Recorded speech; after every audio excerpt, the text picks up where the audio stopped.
this is a really sad story, and because we're coming off of the shooting in Florida, I want to make sure that this is something we talk about, right? And a lot of people after that shooting have talked about, no, we want to keep guns, and it's part of the Second Amendment, and it's our right. So I just like telling you guys these kind of stories to help you guys understand.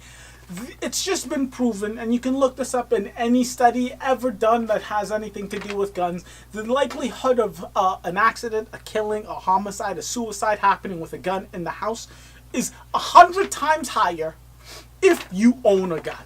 Yes, when you do own a gun, you want to be safe. You want to have a safe downstairs in your basement. You want to lock it up. You want to have it unloaded. You want to do all of these things, right? But the chances of these things happening, accidents happening, when you're at the house with a gun is much, much higher if there's a gun in the house, especially if you have children. This is a super, super sad story. So an 8-year-old boy loaded a rifle and repeatedly shot his 4-year-old sister. Now this is just heartbreaking, right? Because whose fault is it in this situation? Whose fault is it? It's an unloaded gun.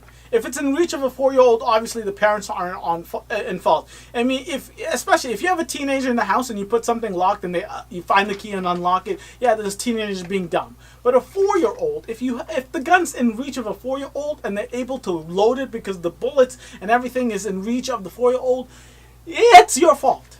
It's your fault. There's nobody else to blame but the parent's fault in this situation. But it gets even worse because this parent has done something that is absolutely mind-numbing. So the prosecutors say an 8-year-old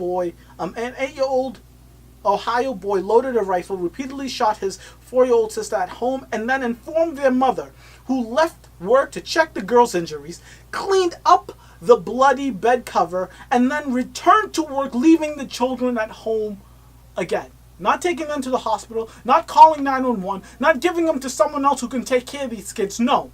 She came there, saw her daughter was shot repeatedly by a rifle, cleaned up the mess, and then left the kids at home. The 2 4-year-olds left them at home and went back to work.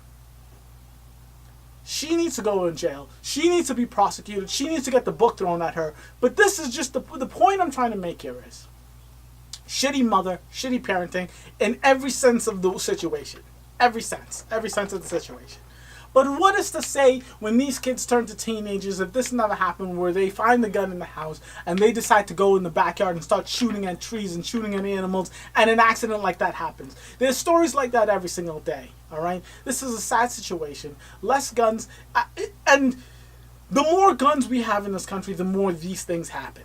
The less guns, the less these things happen. And that is just my point of view. Statistically, I mean, that is just a statistic fact of the United States. That is just a fact. It is impossible to accidentally shoot your sibling if there is no gun to use in the house. That is just how life works.